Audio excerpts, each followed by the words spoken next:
Fala você amante do automobilismo, tudo bom? Aqui quem tá falando com vocês é o Leopoldo, do canal Fast Gear. Esse aqui é o primeiro episódio, o episódio piloto desse canal. Então se tiver alguma coisa errada, alguma coisinha no áudio, vocês vão me desculpando aí, mas é porque nós estamos começando e eu tô querendo aprender a melhorar cada vez mais a edição e o áudio. Vambora! Bom galera, esse vídeo aqui a gente vai estar falando sobre o FW16. Foi o FW16 que matou o Ayrton Senna? Vamos descobrir juntos aqui nesse vídeo analisando todos os fatos, ok? Lembrando que eu quero dar sempre a minha opinião, então existem aspectos aqui que são 100% verdade, coisas técnicas que eu vou estar falando, e a minha opinião sobre isso tudo, que a gente não tem nenhuma comprovação sobre isso, porém é a minha opinião, porque o mundo hoje está cheio dos cartolas, né, da Fórmula 1 sempre esteve, mas a gente não pode afirmar certas coisas porque nunca foram reveladas, né, então vambora. Bom, o que foi o FW16? Foi uma evolução do FW15D. A Williams, em 1993, tinha 3 modelos de carro, que era o FW15, o FW15B, o FW15C e o FW15D. Então, vamos lá. Em 1993, a Fórmula 1 vivia uma guerra técnica. Na verdade, desde 92, mas vamos colocar 93 porque as equipes elas tinham mais orçamento e tinham mais cabeça para investir isso em 93. Bom, as equipes eram Williams, McLaren, Benetton, Ferrari e as outras intermediárias ali do bloco, né, o meião, vamos dizer assim. Todas essas equipes elas já tinham acesso a essa tecnologia. Logicamente, algumas ainda nem tinham acesso, ainda estavam no câmbio em H, mas vamos falar dessas principais. Bom, a guerra tecnológica na Fórmula 1 começou desde 92, com o FW14 da Williams, que possuía o ABS, possuía o controle de tração, possuía diversos outros artefatos. Eu digo FW14 porque em 1991 a Williams usou esse mesmo carro, só que em 92 eles utilizaram esse carro com uma versão B, com os 2 pilotos, Nigel Mansell e Riccardo Patrese. Eles utilizaram esse carro, né, com controle de tração, ABS, acelerador drive-by-wire, com todos os aspectos tecnológicos e ganharam de braçada, tranquilos, o campeonato de 92.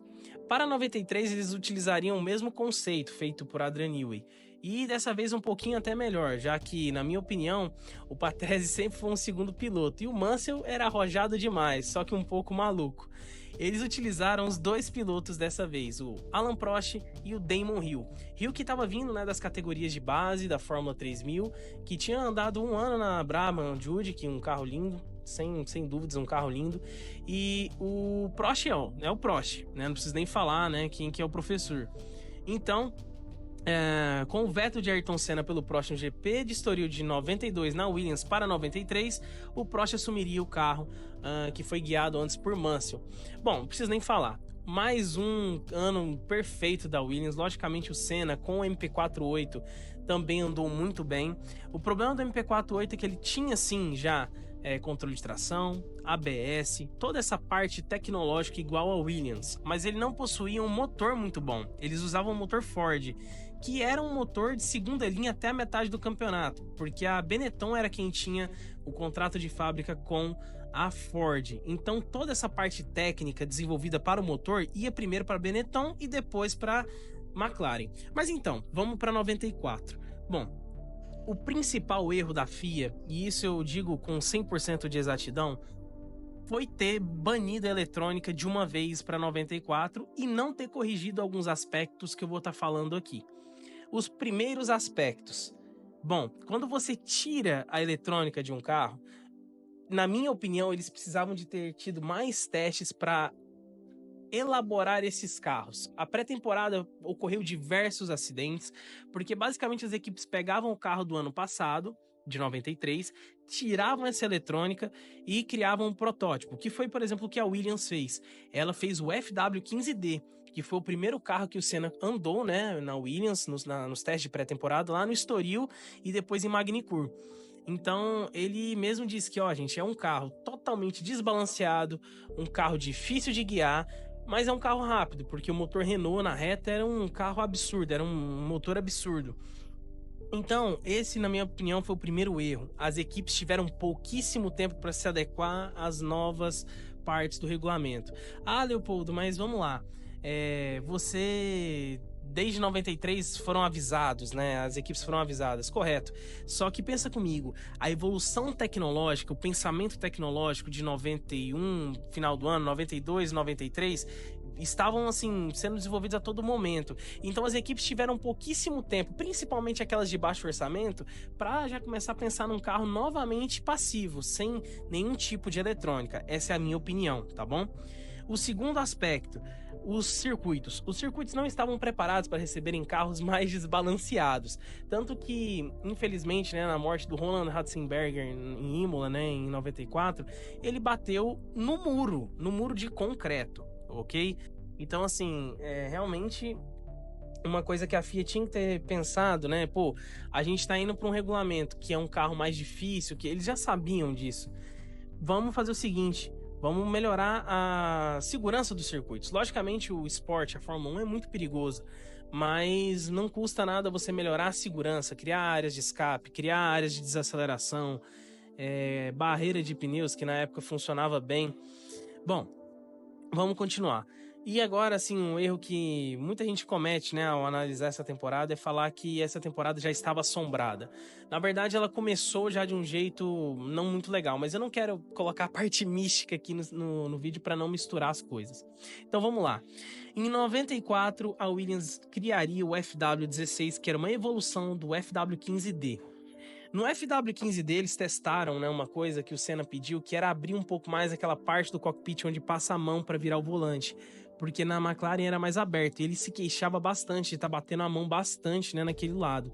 Só que para o FW16 eles tiraram, porque mexia em alguma parte aerodinâmica do carro. O carro também ele tinha um balanço muito difícil, sem falar que era um carro muito rápido de reta. Então ele até mesmo fala change balance, né, num vídeo que a gente vê no YouTube, ele troca muito o balanço, o carro troca muito de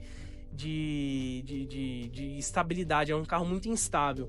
Então a Williams sabia que tinha alguma coisa em mão, um carro muito bom em mãos, mas não tinha lapidado esse carro ainda, porque querendo ou não era um carro que estava na eletrônica, que estava completamente eletrônico e que foi para o meio passivo, né, a força, vamos dizer assim, porque o Newey mesmo fala que o carro ele tinha problemas estruturais sim, na parte aerodinâmica, inconsistências, né, que eles viram depois no túnel de vento e que arrumaram isso no FW16B, que mais pra frente a gente vai estar comentando.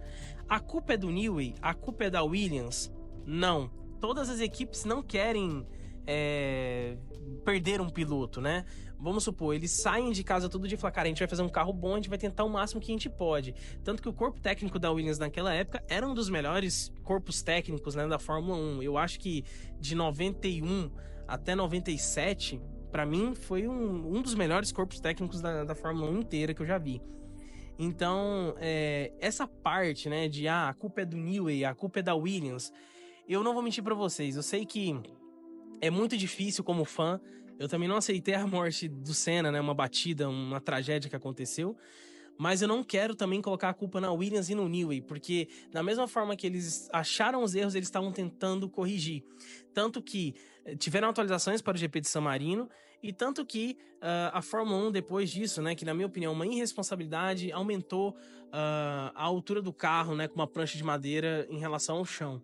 Eu acho que eles tinham que ter feito isso desde o início da temporada, não depois, né?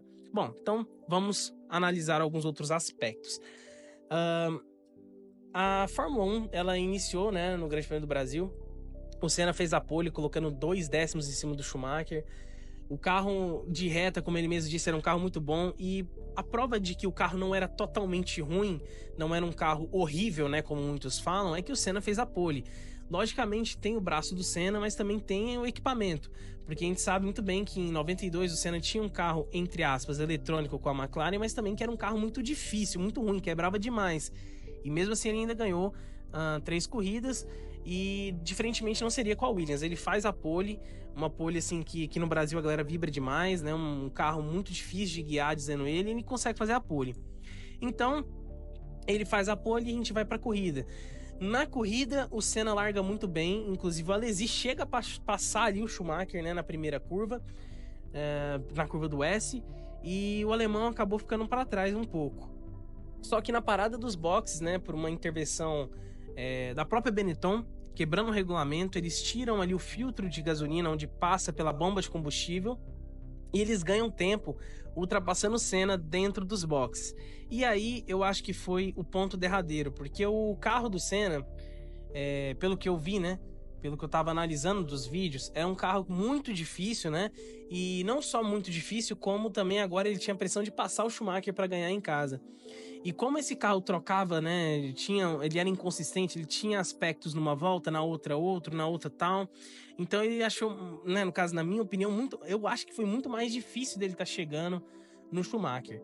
Então, na volta 55, o Senna acabou rodando na subida do café e acabou terminando a corrida dele ali. E o Schumacher venceu a corrida, né? Então ele abriu uma vantagem muito grande, 10 pontos no campeonato já em cima do Senna. E em segundo, com a mesma Williams, o Hill. Ele terminou em segundo, fazendo 6 pontos, ou seja, realmente era um carro difícil de guiar, mas também não era aquela jossa que a galera fala, né? No GP do Pacífico acabou acontecendo uma batida, né? O Hakkinen acabou tocando numa Ferrari, a Ferrari acabou batendo na Williams e acabou rodando todo mundo, né? Então, acabou que o Senna bateu e também abandonou. E a gente chegava aí, então, no GP de San Marino, que na minha opinião ali é o ponto mais fraco da Fórmula 1 em toda a temporada, porque aquela corrida não deveria ter acontecido. E mais uma incompetência da FIA. Na sexta-feira, o Barrichello tem um acidente absurdo, que na minha opinião foi um dos acidentes mais brutais que a Fórmula 1 já teve. E aquilo ali foi mais uma vez, né, mostrando que esse regulamento com carros mais baixos, estreitos, né, sem a tensão adequada, acabou quase vitimando o Barrichello. Barrichello que bateu muito forte na sexta-feira. No sábado, a gente tem a morte do Roland Ratzenberger, que inclusive eu tá mostrando algumas fotos aí, né? Mas, assim, realmente foi um acidente muito brutal. A parte lateral do carro abriu de tão forte que foi a batida. E como abriu, né, essa parte, o Ratzenberger basicamente bateu no muro e, infelizmente, ele teve uma morte, na minha opinião, que não foi uma morte no hospital, foi uma morte ali mesmo, porque foi uma batida muito brutal. Foi uma coisa muito, muito brutal mesmo. Um negócio, assim, que eu... Na Fórmula 1, se eu vi algo parecido, eu não me lembro, né? Acho que não teve algo parecido. Então, o Ratzenberger veio a óbito, logicamente no hospital, porque a FIA não ia deixar, né, ele ter o óbito confirmado ali no circuito para não ter a corrida, porque não poderia ter a corrida no dia seguinte. E no dia seguinte a gente tem mais um acidente na largada do Lamy, junto com o JJ Leto. O Leto teve uma sorte tremenda, o Lamy também, que saiu voando com a Lotus, né? Um acidente assim que machucou pessoas na arquibancada. O próprio Lamy mesmo, na hora que saiu do carro ali, você vê o jeito que o carro dele ficou, chega a ser impressionante a batida, né? Então, assim, mas continuar ali no safety car, mais um erro da FIA novamente, colocar um safety car lento na frente desses carros que agora precisavam de mais aquecimento no pneu, precisavam de mais aquecimento no freio. Então, assim, colocar um carro mais lento, né? Hoje em dia a gente não vê esse tipo de carro, né, guiando um safety car, né, sendo um safety car. E, bom, na volta 7, a gente vê pela câmera on-board do Schumacher, o carro a FW16 do Senna bate bastante no chão. Já era um carro difícil de guiar e creio eu que essa batida dele na volta 7 não só se foi realmente comprovado, né, por uma quebra da barra de suspensão, como também na minha cabeça pode ter alguma coisa a ver com a parte aerodinâmica da Williams. Um carro que estava com pneus frios, um carro que batia demais no chão, tanque cheio, já tinha um balanço complicado, né, uma dificuldade muito grande de manter o carro numa linha completa, vamos dizer assim, né, numa linha reta, né, no caso uma constância de trabalho, né, uma constância de desempenho. Esse carro ele vai para a direita, o Senna tenta frear o carro, né, ele freia esse carro, ele diminui ali uma velocidade mais ou menos de 200 e pouco, ele consegue frear isso. E no que ele freia, ele acaba batendo na curva Tamburello e a parte lateral do carro, né, a barra de suspensão acaba vindo na parte da têmpora, né, aqui da cabeça da pessoa e acaba acertando ele. Então, acabou acontecendo uma fatalidade que poderia ter sido evitada de diversas formas. Eu acho que não só da forma aerodinâmica, né, da forma do carro, como também da segurança dos circuitos, da segurança dos pilotos, porque, por exemplo, a gente não tinha o Hans Device, né, que ele veio ser implementado há muito tempo depois. E os carros eles eram muito abertos, né? Mostrava ali até o pescoço do piloto. Então, assim, tinham diversas formas de ter sido evitados, né, esse acidente. Mas acabou acontecendo, os médicos chegaram ali na hora, o Senna já praticamente morto ali, porque imagina um furo na têmpora, né? Então, creio eu que, assim, foi mais um acidente que não... A vítima foi no local, não teve essa dele pro médico e, no caso, no hospital, né? Então é isso, eu acho que não foi a Williams que quis fazer isso, matar um piloto, muito longe disso, um tricampeão mundial. A Fórmula 1 ficou sem um tricampeão, ficou sem um campeão naquela temporada, tiveram que chamar o Mansell, que estava correndo na Indy, para poder fazer o papel ali, né? Então, eu acho que, muito pelo contrário, se alguém pensou em alguma coisa, não foi isso, e foi somente na parte de melhorar o carro, né? Um carro que estava muito instável e que depois, né? Viria a sofrer atualizações, virou o FW16B com mais tecnologia na parte aerodinâmica e que o Rio chegou no final do campeonato brigando até a última, literalmente até a última corrida com o Schumacher para ser campeão. Então, na minha opinião, né, o FW16 era um carro instável, era um carro difícil de guiar, um projeto que não foi bem sucedido, foi um carro mal nascido, né, como a gente fala, mas muito pelo contrário, eu acho que ninguém quis matar o Senna, né? Eu acho que se o Newey pensou em alguma coisa foi para melhorar aquele carro e trazer mais conforto para o piloto guiar, mais facilidade para o piloto guiar, porque também ninguém merece um carro que fica trocando de balanço toda curva, né? Então é isso. Se você gostou desse vídeo do canal Fast Gear, considere se inscrever. O meu Pix tá aqui embaixo também, se você quiser fazer alguma doação. Valeu e tamo junto, viu? O próximo vídeo aí sai em breve. Até mais.